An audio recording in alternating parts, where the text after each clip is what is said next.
Folks, welcome back to Rimshots with Sean, brought to you by Barstools and Bandtalk. We have our friend Sin. We were just talking in our Friday night segment about his new project. Covered a lot of racetrack, and I guess somewhat of a familiar story in that everything shuts down and you just can't be sitting there on your hands not doing anything. But a little bit unique too, because you kind of shifted gears from, not necessarily a whole new style for you, but something that you probably haven't really delved into before. To be honest with you, I never thought I would have material that sounded like this.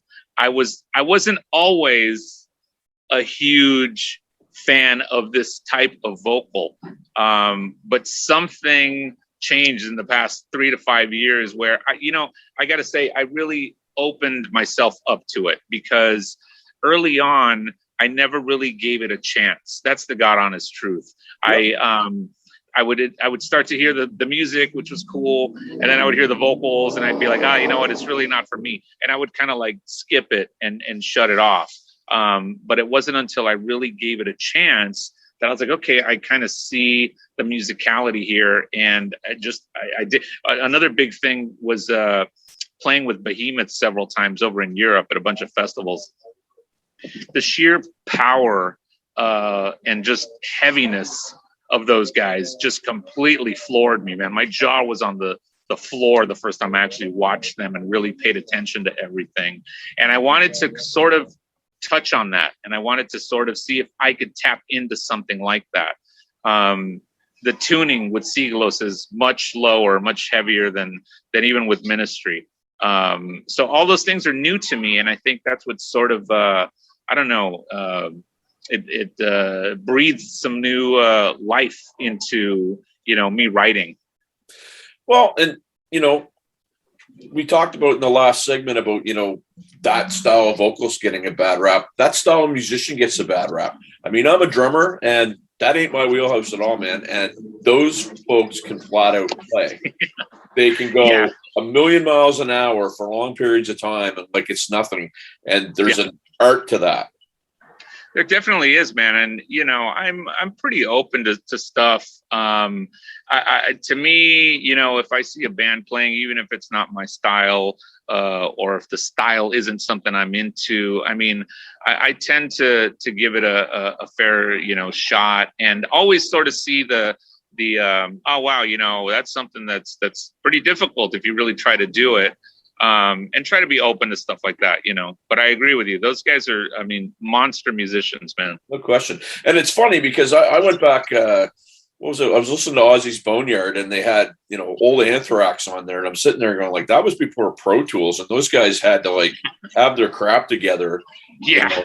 There was back then it wasn't copy and paste, man. Like we actually had to know our parts, and it's funny to think how much has changed just in the amount of time that we've been able to record and stuff like that.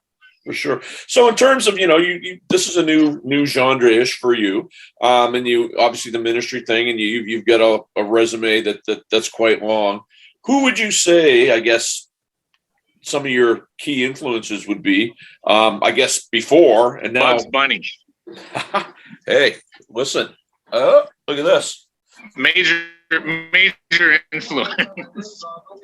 Something stupid you do when you're a youngin', right? But obviously, you're listening to different guys now, or different guys and girls now. But who'd you cut your teeth on before, and who you listening to now? The band that got me into wanting to do music was Kiss. First time I heard them was 1975. I was 6 years old, and it was late 75. And my older cousin brought over Kiss Alive, and that's when literally my life turned upside down. And I knew at that moment that that's what I wanted to do. So I was like one of those kids that was obsessed with Kiss. I'd get pissed off at my friends if they listened to any other bands. My room was covered in the posters and all that stuff. So, and I still, they're still my all-time favorite band. And I like newer Kiss, but to me, the Kiss that I have in my heart is from 74 to 79. You know, original Four Guys, and you know, the early 70s stuff was the stuff that I really was just obsessed with. It's funny because I got sucked into one of those give your 10 favorite albums, and I had to take Kiss out of it because that was my band too. And I'm going down a little bit of a rat hole right now because people about some of the ones that I picked kind of low.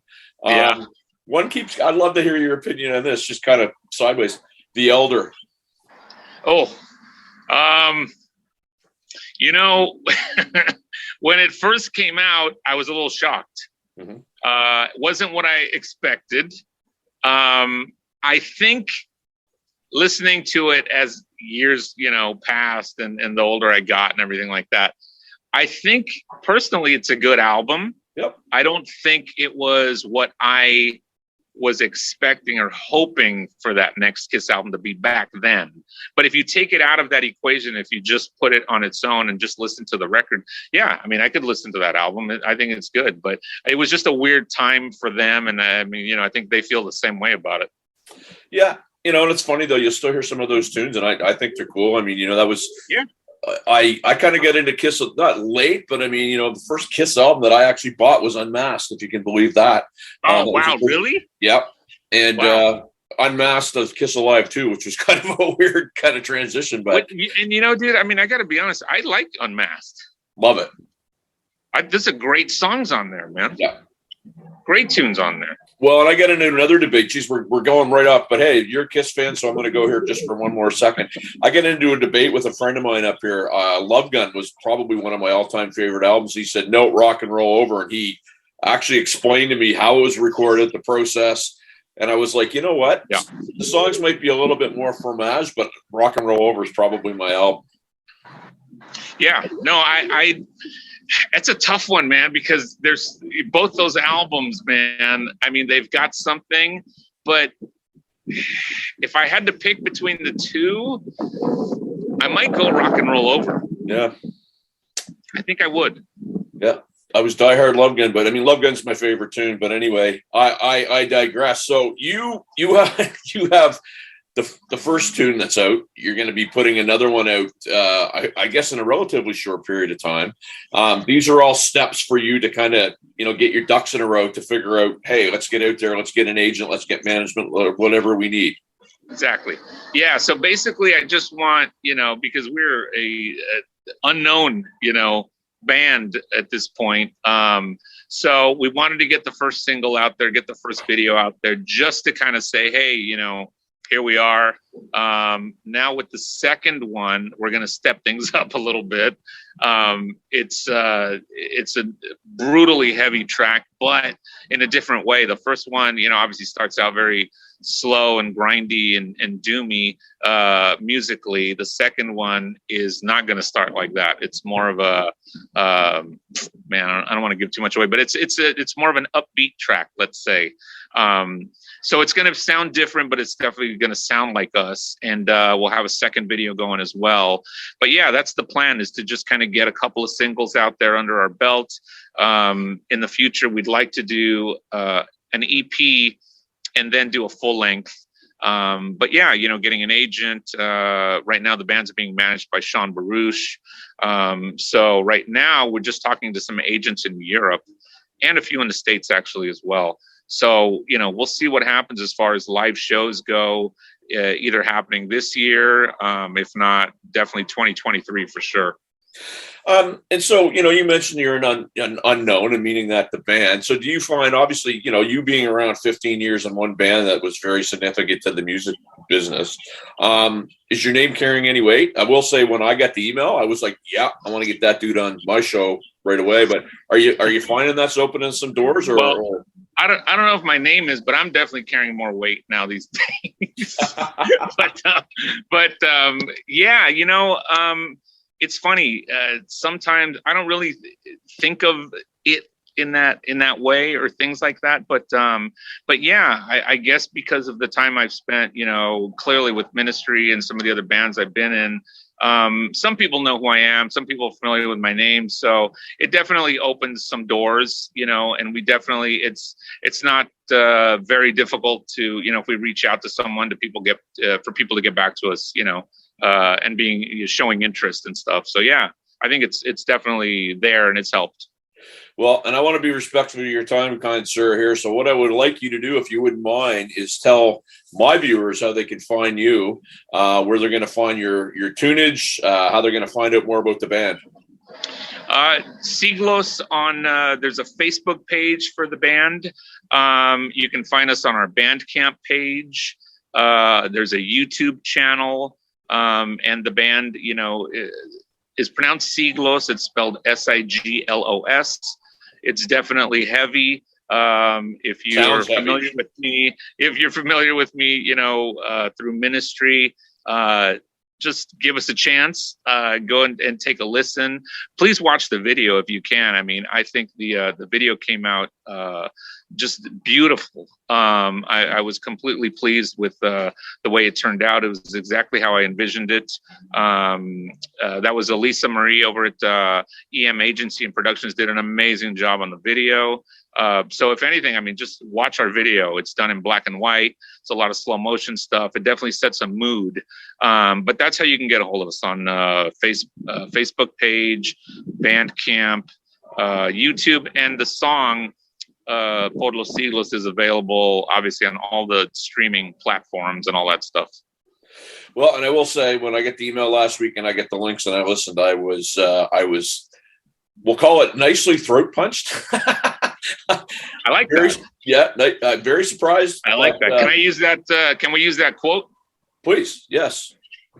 Sin lightly throat punched me, and you know what? I like it. I can't wait to hear the next tune. Please send it along as soon as it's ready, because I'll promote We definitely will. The bejeebers out of it. And I want to thank you for doing this, man, because I don't know what you got on for the rest of the day. It still looks like it's quite nice, and you can do some things. It is, man. I actually have a couple more interviews lined up, and just continue to, try and spread the word. But thank you very much for having me. I really appreciate this, man. It's been a lot of fun. I can't thank you enough for the opportunity and for giving us a chance here. And I'll definitely keep you posted with this second single as soon as it's ready to go out. Please, because there's a big metal audience up here in not only Canada, but I'm in Atlanta, Canada, and it's we just had Priest out here 2 Thursdays ago, and they didn't realize, and that's kind of metal light now compared to what you're doing. But they had Sabaton out with them the last time they were here, and there's a huge audience for that type of stuff, right? So, what part of what are you? Eastern part? Yeah, Halifax, Nova Scotia. Wow. Yeah. Nice. So if I go downtown and get a pair of binoculars, I might get to see England. Anyway, my friend, thanks so much for doing this, and I look forward to seeing more of you guys, and all the best. Thank you so much, man. Very much appreciate it. Thank you. All right.